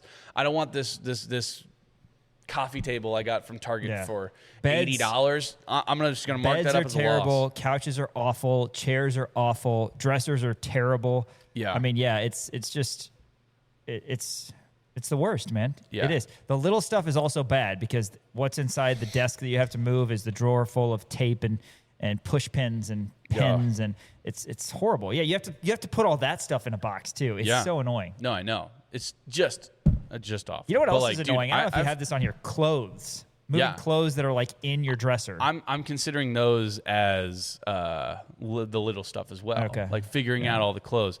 I got a lot of good stuff on here. Let's go ahead and move on to number 5, I believe, on my top 10 worst things about moving, because this is the way that apartment complexes usually do it, especially in a small town, or not a small town, but a college town, is the weather and the heat. Awful. Have you ever moved? I mean, because usually in college towns, the leases start around August 1st, which, if you know anything about the summer, is so brutally, painfully, dreadfully hot. I hate it so much. Like I said, it was a few weeks ago, I helped my buddy move. Granted, it was in the same apartment complex too. Like, he moved like just buildings, and it was like one building over. I was drenched in sweat. Yeah. That's the thing, is when you ask people to help you move, I mean, they know that they're going to be drenched in sweat. Yeah, it's going to be miserable. The heat index for that day, it was like 110. I mean, it was just brutal. Yeah. And we were supposed to get started at 8 o'clock. You're earning the pizza and beer, man. Yeah, I know. 8 a.m. Yeah, we were supposed to start at 8 o'clock. All of a sudden, they're like, hey, the carpet guy is in there cleaning it, so we had to push it back to 11:30.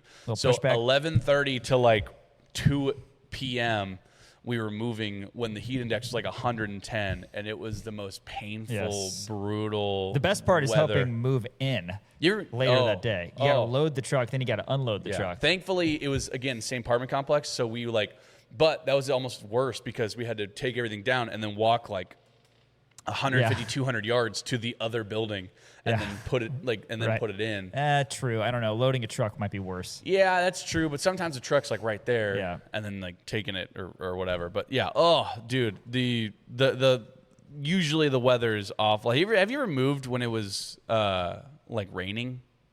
No, but I would probably prefer that. I helped somebody move when it was raining, and it was just the worst because we were pouring down running rain. with mattresses, like trying to be like, oh my gosh, that's like pretty bad. Let's let it's raining right now. We gotta throw this in the truck like immediately. Like it can't get.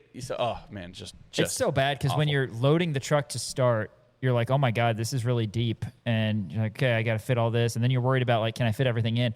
And then when you start to unload the truck, you cannot believe how deep it is. You're like, how have we? I can't even see the back of the truck at this point. Oh, I know. Other annoying things that fall into the category of little things while they're on top of my head: your brooms, your Swiffers, the lamps, the lamp shades. Yeah.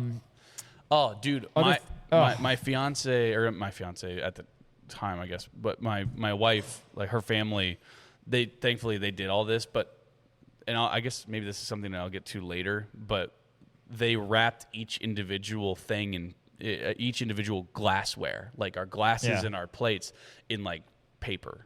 And so I was like, that's brutal. And B, unpacking that stuff. Oh my God, just as brutal. Just absolutely terrible. Number 4 on my top 10 worst things about moving: just getting your stuff from point A to point B. Like driving the truck, or because I've personally never had a U-Haul. I've always had to like borrow friends' trucks or throw everything in the car. And when you have like a pickup truck where everything's hanging off, how have you never had a U-Haul, man? You have a lot of crap. You have a house. I'm aware. I just multiple trips. Oh dude. my God. That's what I'm saying. Multiple trips, like getting stuff from point A to point B, and then having to go back, load it up again, go back to the other place, come back. I mean, you're taking. Yeah.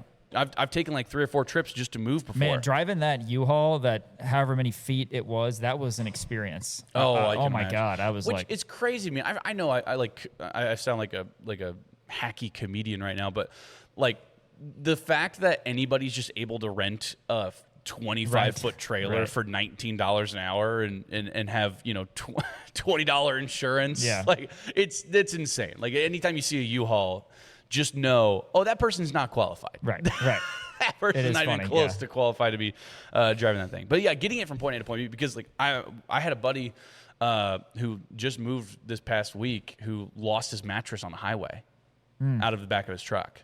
It was Hunter. That's not cheap either. No, and he had to like drive back, and it was raining when it happened, so they had to like keep their mattress out on the porch. I was like, oh man, just getting that stuff. Yeah. He moved from Lawrence to Topeka. Yeah, that sucks. That's a long trip. Yeah, I saw they finally moved their KU/OU rock, which means good. They finally are out of that house by me. Yes, they're finally out of that house, which is nice. Number 3 on my top 10 worst things about moving: throwing away all the food.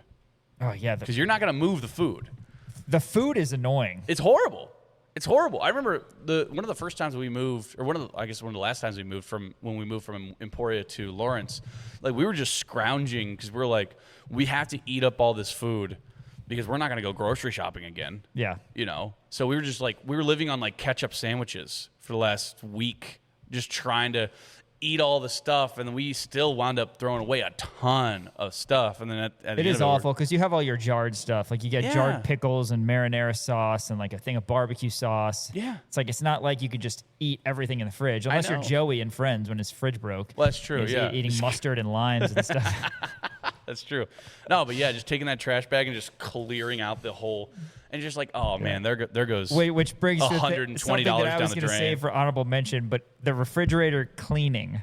Oh, just the worst. Oh my god. Oh my gosh, that's the absolute worst. When we moved into our house that we're living in now, the fridge was so bad when we moved in because they did not clean it whatsoever. We just taped it shut and threw it. Really? And we got a new fridge. Yeah. So it was like we couldn't. You just couldn't deal with it. Number 2 on my top 10 worst things about moving is the unpacking of everything. I still have boxes downstairs. I've lived in this house since November of 2024. So we're coming up on 2 years of living in this house. There's still boxes downstairs that we haven't unpacked. Yeah. And it's been 2 years. And that's just like, it's just. I've got that on here for honorable mention. So I talked about that. Like, I remember like when we got all of our glasses, we're like, all right, cool. Now let's start unpacking. And he had to take each individual glass and unwrap it from the newspaper and put it up there. And she's like, oh my gosh. And now you have all your clothes in a tub. You had to put them on the hangers and throw them up. Oh my God, it's awful, dude. It's terrible. Worst. No, I had that on here. And again, it's like you finally get through the day of moving because you have the truck from 7 a.m. to 9 p.m. or whatever. Yeah. And you're like, oh, thank God it's over. And then you're like, oh my God, none of the stuff is where I need it to be. And you're moving boxes and tubs upstairs to certain rooms. And then you got to, it's horrible. But I remember we took out my brother and sister-in-law, Andrew and Kristen, who were the main help for us last year. We took them out for margaritas at El Pueblo. Really expensive, by the way. The place on 9th and I was like, oh my God, it's like $150. I was like, oh yeah, I'll buy them some dinner. We had some margaritas or whatever, but it was like the most taxing day of my life. Oh, I'm sure. When I moved a year ago. It might have been a year ago today. I think it was August 4th. Dang. Look at you. And yeah, it was awful. But yeah, then you are finally done and then you're like, oh my God, that was the worst day of my life. My body hurts. Oh yeah, none of the stuff is where I need it to be. Yeah, no, I know. And it's so just then like, you just put it off. Well, then you put everything in and you go, okay, we're done. And then you look around and you go, oh no, all I have is boxes. Yeah. And nothing is up. You don't feel organized, but you're so beat from that day of moving. You're just like, totally. All right, man, I guess I'm sleeping on the ground tonight. Like, it's just awful. Just terrible. Number 1, drum roll.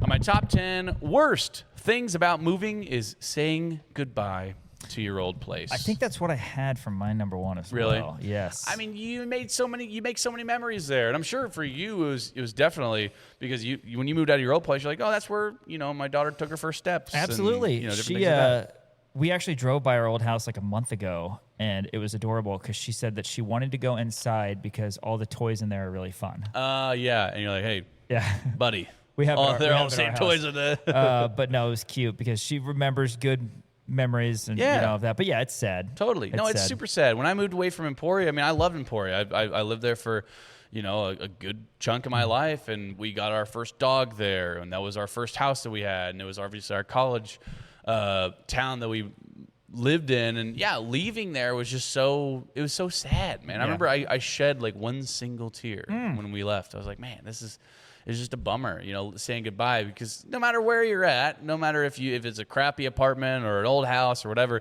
you're still going to have some memories attached to it. And I think it was, it's always sad leaving those places. A solid list, but I don't know that you've ever put together a list that had a more blatant miss than this one. What's the blatant one? The most blatant miss of the worst things about moving is cleaning. Yeah.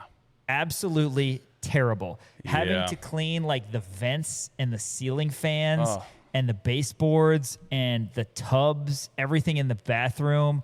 I mean, it's as bad as it gets because you can live a place for years and not clean those things once. And you just have to, clean it. It's Years not of like grime. it's not like mom's coming over. I got to wipe down the sink. Like you have to actually clean it. Yeah. Another good one is just doing the walkthrough with your landlord. Oh God! You're like, I swear to God, if you please give say me my deposit back. Yeah, and also if you say one thing about something else I need to clean, I'm gonna lose it. Like, come on, 'Cause you're dude. Like, exhausted. seriously, Yeah. I spend my hands and knees scrubbing this bathroom floor, and it's not good enough. Oh, but seriously, think about cleaning because you finally get all the stuff out, but then you have 3 items still in your kitchen that you haven't moved out, and you've gotten all the coffee mugs packed away, and but the 3 items still are the vacuum and other cleaning things, and the cleaning box or tub is the last thing that you have. It's just terrible. Yeah, it's awful, man. But yeah, shout out to everybody who's moving this week, moving either back into Lawrence or moving away from Lawrence, whatever that may be. Shout out to you. And if you need a couch, go to 24th and like Naismith Trail, and you'll find plenty of couches. And unlike my co-host, I am not above helping for pizza and beer. So hit me up. And if you have enough beer and enough pizza, I might be able to lend a hand. No, that's actually a good point. If you're in the market and you need somebody Ask to move, Sean. we'll put Sean's personal cell phone number on the bottom of the screen here. Can we do that? Can we put Sean's personal cell phone number on the bottom, and you can call him? Number. Usually you say the social security number. We'll put his home address. You can just go to his home address and knock on the door, and it'll be perfectly fine. We'll put my phone number and my social security number both up there, but you have to guess which is which. How about that? That's our Top 10 Tuesday here on Rock Chalk Sports. All right, coming up after this, we are diving back into Kansas football as we're going to hear from head football coach Lance Leipold. That's next, ESPN Kansas City and KansasNation.com. It was great hearing from head football coach Lance Leipold a little bit earlier today at the football building following day 1 of fall camp. Let's hear Coach Leipold in full earlier today. Well, good morning. How was the first day of camp, and was it different having had other sort of practices before the official camp? Yeah, it was, well, first of all, great to be back out there with the guys with helmets on and getting closer to playing real football. I thought our retention level's been great, kind of like you said, with the summer work that we were able to get time before they left last week. It's almost like picking up where you left off and kind of keep moving. I think, again, our guys are excited, extremely coachable, and it's great to be out there. I was happy with what I saw for the first day.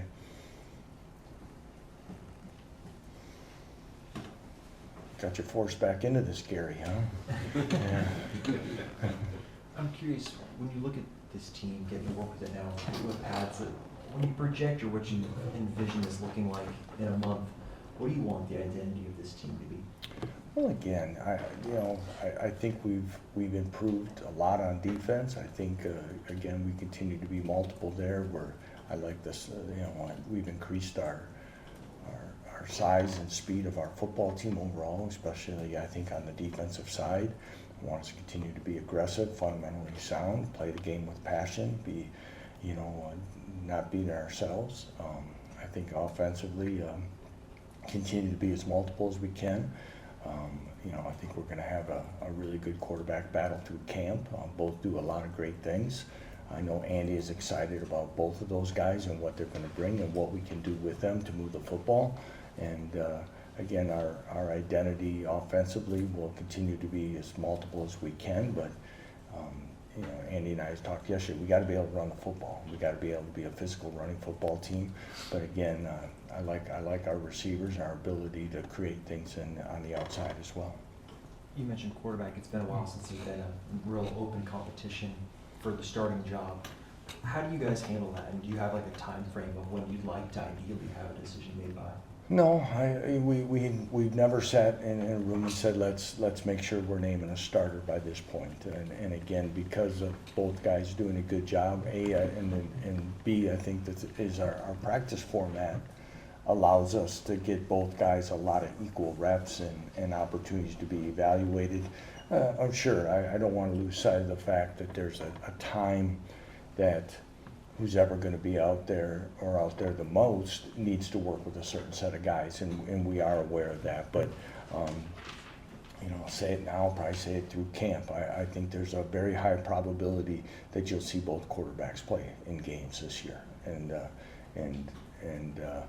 be used in multiple ways. So is there a chance that the season opener is used to further evaluate that job, or do you want it done before the game? Well, everyone's going to be evaluated each and every week. The thing I think you might be asking, Jordan, is that we don't want to get into where it's a flip-flop back and forth all the time where someone goes. But at the same time, like I said, we'll use both guys. So who knows? Are you saying that is the first game like the true audition to decide who you go with from there? That has not been discussed either. This has looked like kind of a new look backfield with running backs. What are your early thoughts on watching it? Yeah, it's about the healthiest the group's been in a while, to be honest. We've got some guys that have missed some time, and Jalen Dupree being the main one. To see him out there moving today was good to see as well. I like our backfield. I like the depth there. I think there's a lot of guys that can be productive for us, and it's going to be interesting to see how we can spread that around. But different styles of runners, different sizes, there's speed, there's power, a lot of different things that, again, I know when Andy and I kind of talk about where we're going, there's a lot of different ways for us to be creative with that group. It felt like the secondary, maybe safety specifically, was a position where injuries prevent you from getting the full picture in the spring. Do you feel like you're getting more clarity about that, and what do you want to see from them over the course of this? Yeah, again, it's only one day, but there's more bodies out there. They're not wearing yellow jerseys, and they're cleared to go. So it's going to be a great question to answer probably in a week's time when they're really out there, and we can see when we have shoulder pads on where that's at. There's a lot of able people in that safety room. Who's going to take charge and solidify themselves in order to be the guy out there is yet to be determined. Who's going to be confident in making calls and communicating, and then of course fulfilling the role that's needed to play there, as well as the nickel position. But I do like the options that we have. Henry, the thing again, as you said, we don't want to get into where we got able bodies. We want to give guys good opportunities. There could be some rotational things there, but you don't want everyone to think that if I make one mistake, the other guy gets going, and you keep flipping, and you don't have any continuity back there. Lance, you already said size and speed defensively have improved. Are there other areas that make you feel like your defense is better? Are there any that really stand out? I do think, up front we're better. I think there's more depth. I definitely have more depth at linebacker than we've had. Not against anyone that was here in the past or it's still on the roster, but last year we're a play away from playing a walk-on and things like that after we lost a guy or two. So I like where that's at. We got to stay healthy through camp, of course. Again, confidence, size, speed, and our defense is communicating better, which means they're playing more confidently. If they'll speak up, again, everyone will be on the same page, and I think we have a chance to be better in that regard from the jump. Has anyone triggered that player-wise? Obviously, your coaches are preaching it all the time, but the communication part of that is... I think all our guys, from safety-wise, Taylor Davis is the guy that's played the most, has been there the most healthy through the spring. I think Trey Lathan's had a really, really good summer and off-season about stepping more into a leadership role and understanding what we need from a Mike Backer and how that really kind of filters through the defense. I think he's done a nice job. Talked about Quincy Davis being there as well. Bam Couch is another guy that has been able to do it. But we're getting more across the board, and you can see that kind of leads to a lot more of a confident group of guys. On the topic of defense, at Big 12 Media Days, it's another coach's talk. The topic of versatility defensively came up a lot. I know that's something with DK last year you guys really tried to have. When you transitioned and picked DK as the defensive coordinator, it seemed like that would be a key piece compared to maybe in the past where it's been a little more, you have a scheme and you use it versus mixing up fronts and all that stuff. Why with DK was that something that you wanted to go with the direction of the defense? Could you kind of phrase that again? I'm not sure if I'm understanding exactly what you're saying. So transition from Coach Borland to Coach McDonald, right? Going from having kind of straight 4-man front, 4-2-5, to now where it's 3-man fronts, 5-man fronts, 4, doing all this versatile stuff. Why was that a direction you wanted to go with defense? Again, it's just something as to be able to match up against different personnel groupings and seeing what we could do with personnel-wise to be a better defense consistently against a run. Now, it hasn't shown itself completely yet, but I do think that our guys in a second year, just like I've said before, is a lot of us are a lot better in year 2 than we are in year 1, and I feel that our guys understand it more. They see the understanding of I keep saying communication, because it was so important last year. When guys were hesitant, we're not on the same page. We say it many times in our meetings, is that we could be wrong, but if we're all on the same page of being wrong, we still have a chance to make it right. But when half of us are thinking this, the other half are there because nobody's communicating, that causes a lot of issues, and it did last year. So again, DK's vision on being multiple up front, getting some bigger bodies on the field from time to time against certain personnel groupings was very important to us.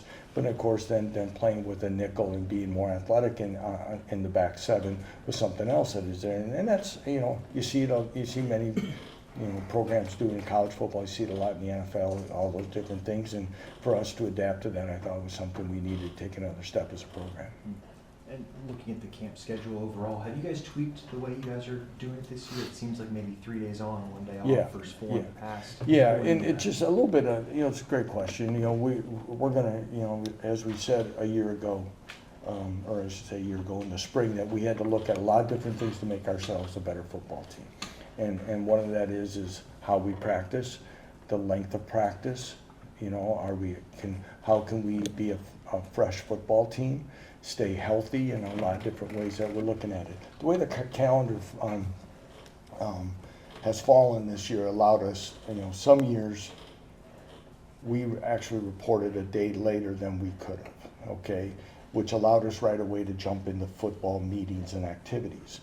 Well, yesterday's a day that's an administrative day. Well, we went back to that. That allowed us now, the way it flows into the first game, is that we could be on 3-day cycles. And again, our players are excited about it. And as we get into the season, probably share with you more that we're going to modify some ways that we practice during the week. And again, I stood here before and say, I've got to be open to new ways and try to find ways that keeps us fresh and gives us the best chance to win. And I think our fall camp schedule is one of those ways to do it. I jokingly said to our guys, not really joking because it was fact, is today really starts my 20th year as a head football coach.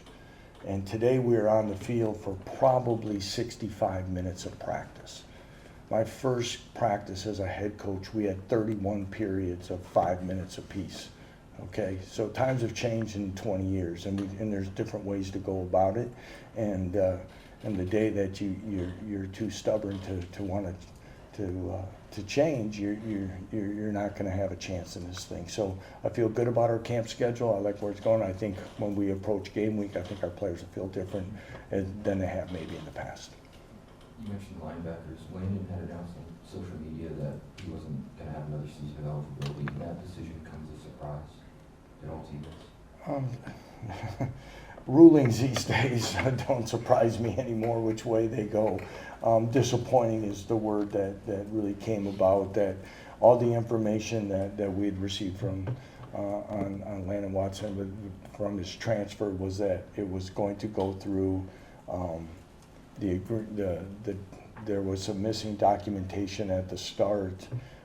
Backtracking on that became difficult.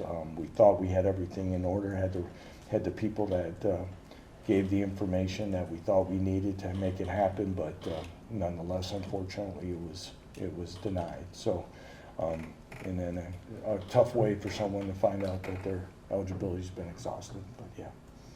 On the injury front, is there anyone limited or otherwise early here? Anyone you have in mind that you've been waiting to ask me about that you want to go through? Trayvon. Okay, so you've been asking about Trayvon. Okay, Trayvon was injured in the spring, had surgery, and he will not play this season. Okay, and we've taken the steps. I think most of you probably knew that already. You're just waiting for me to tell you. So,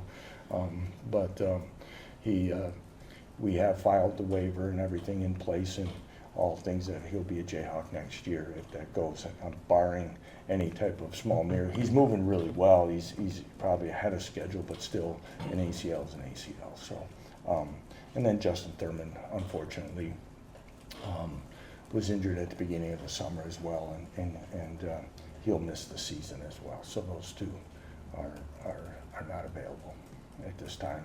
Everyone else, Conley Hovey and Grady Seifert are not practicing at this time, and they'll return probably to full activity.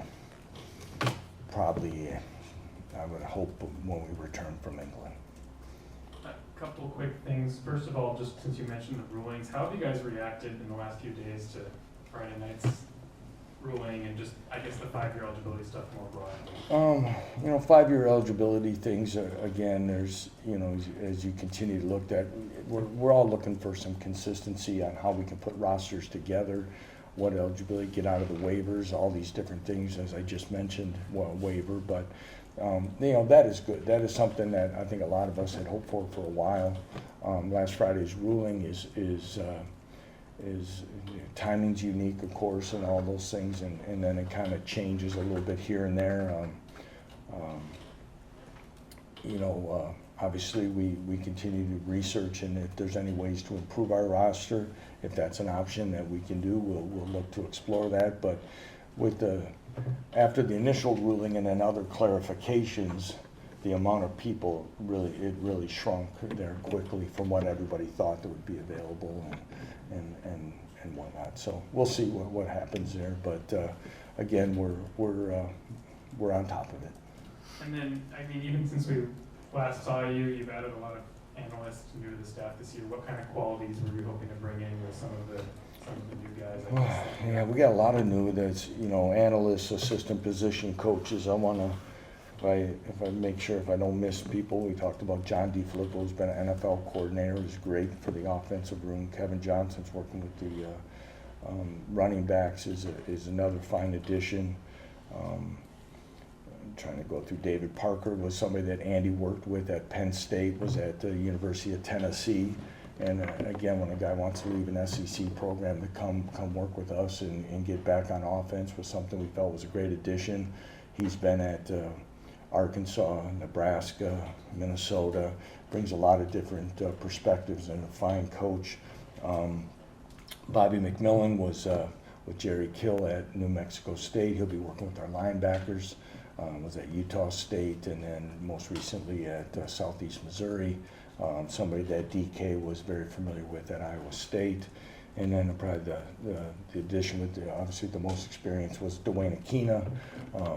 Dwayne's outstanding football coach, a veteran, most recently at the University of Texas. Been at Texas. I met Coach Aquina probably over 30 years ago when Rob Ionello when he worked together at Arizona, when Rob and Dwayne were talking, and he was still looking for an opportunity to make a contribution to a program. And we had conversations. DK was always impressed with the work that he's had. You know, you can look at the All-Americans, the Thorpe winners, all those things. He's a very accomplished coach, has a lot of energy, and he's going to be a big addition to that defensive meeting room. I hope I hit them all. If I missed anyone that was old, I apologize. But good. Anything else, Coach Leipold? Anything else? All right. Appreciate everyone being here. Have a great day. That's KU head football coach Lance Leipold a little bit earlier today. Coach seems to his brain seems to work parallel to some of the media members, I would say. He almost can read their mind on what they're looking for. And certainly the injury update was a big story on that front. As Henry Greenstein, KUSports.com, the Lawrence Journal-World, asked about injury updates, and that's when you heard Coach talk about Justin Thurman, Trayvon McAlpine, like we talked about a little bit earlier. Both those guys, unfortunately, going to miss the 2026 campaign. But, yeah, a lot of excitement regarding this KU football program. Of course, it's that time of year where it's like, all right, we are getting closer and closer to actually playing games. And a month from today, Dan, we're going to be walking in the booth, and really excited to bring in Long Island Sharks. Yeah. Oh, yeah, man. It was cool to hear Lance Leipold talk about the evolution of how practices have gone since he's been. I mean, he said that this is year 20 of him being a head coach at the college level, and he said they used to have 31 5-minute periods. Now they're only out there for an hour 5. And so things have changed a little bit. I've talked about how the fact that I'm not crazy about the way that they do practice, but at the same time, he feels as though that if you shorten things up, spend more time in film, you know, you can spend less time out there actually on the field. Obviously, get what you need done out there on the field. But yeah, that was a little bit interesting to kind of hear. And I mean, he seems like he's in a great mood. I mean, look, football's back, man. I mean, football is here. Fall camp is here. It's my favorite time of year.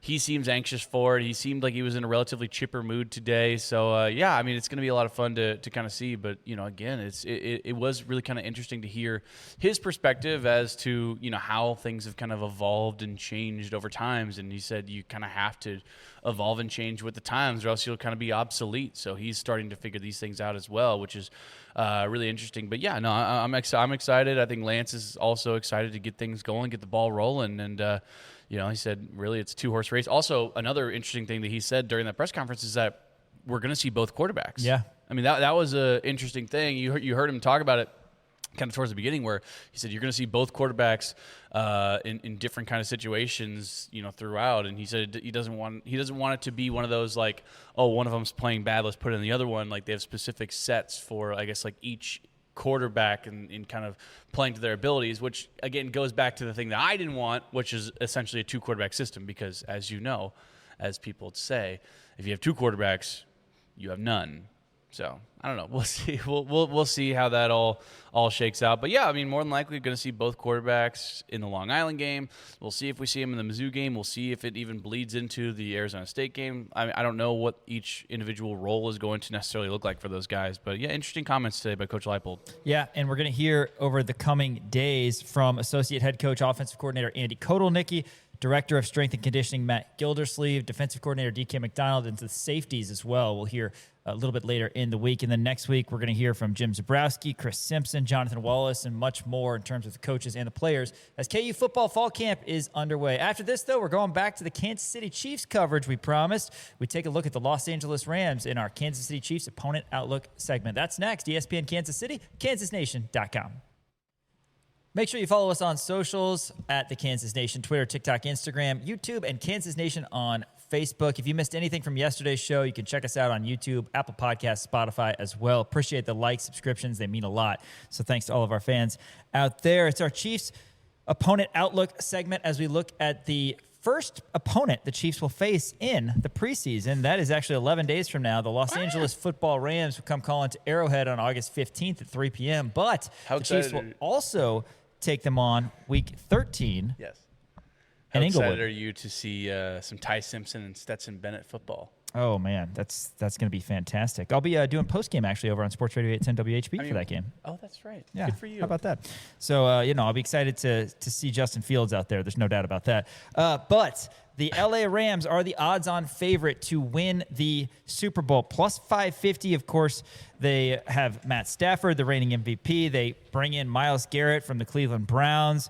Plus 550, the shortest odds of anybody by far for the Rams. And unfortunately, Dan, they no longer have your boy, Tutu Atwell, as he is now in South Beach. So tell us a little bit about the Rams, because this is going to be unquestionably, obviously, very difficult game for the Chiefs. Yeah, I mean, obviously, when you have the reigning NFL MVP on your team, and Matthew Stafford had, what was it, 4,700 yards from last year. I mean, that's just absolutely incredible stuff from him. Kyron Williams is a great running back. Blake Corum is right behind him, so a nice little 1-2 punch there. I'm not overly impressed with the wide receiver corps, because you obviously have Puka Nacua, who is very, very good, had over 1,200 yards from last year. You also have an aging Devontae Adams, who is not going to get any better, right? He's obviously past his prime, past his peak, could still be a serviceable wide receiver. He's really the number 2 guy. Then you have Jordan Whittington, who had, what was it? I mean, Jordan Whittington did not have a tremendous year from last year.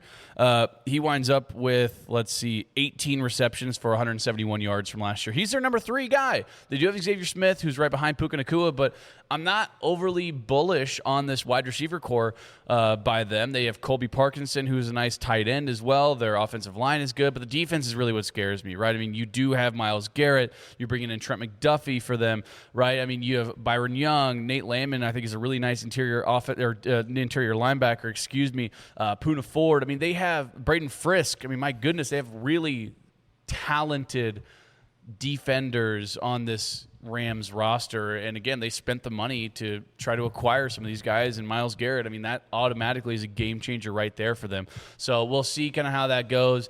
But yeah, I mean, this Rams team is going to be very difficult, especially when you're playing out there in Orange County.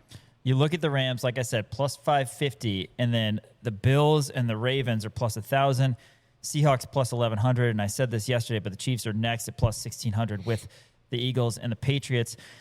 This is 3 teams in a row, and maybe people will scoff at the Bengals. The Bengals are plus 2,000, which isn't that long of odds, but seriously, it's 12, 13, and 14 all on the road for the Chiefs. That's what makes week 9, 10, and 11 very important. You got to go 3-0 against the bad teams that you face, and Jets, Falcons, Cardinals, but you get those 3 teams on the road, and then you come home, but you have hard games at home as well, because you have Patriots and 49ers also on there, and then you got at the Chargers. So a very difficult stretch for the Chiefs, which is something that we were not thinking was going to happen when the Chiefs went 6-11. But again, you drew the NFC West, and they're loaded with the exception of Arizona. Yeah, you thought you'd get a little bit of an easier draw, especially after you go, like you said, 6-11. But the NFC West is always going to be a stalwart. I mean, you have the reigning Super Bowl champions. You have the odds-on Super Bowl favorites in there. The 49ers are always going to be tough. And yeah, you got the Cardinals, but whatever. They're the Cardinals, you know what I mean? But still, those are 3 tough games. And then playing in the AFC West with very good teams like the Broncos and the Chargers, I mean, it's always going to be tough. And it's the NFL. It's always going to be tough. Yeah, preseason, Chiefs and Rams, August 15th. That's a Saturday, 3 p.m. kick. That'll be the first time we get to watch the Chiefs in action, and it will be at Arrowhead. Then they face the Rams for real, like we said, Week 13. Hey, all sorts of coverage, Chiefs and KU football coming up the rest of this week on Rock Chalk Sports for our technical director, Elijah Schmidt, and then Jimmy Kaufman and Trey Myers, who have been helping him out today behind the cameras. And Dan Courtwright, I am Sean Kellerman saying join us tomorrow from 4 to 6. Rock Chalk Sports, ESPN Kansas City and KansasNation.com.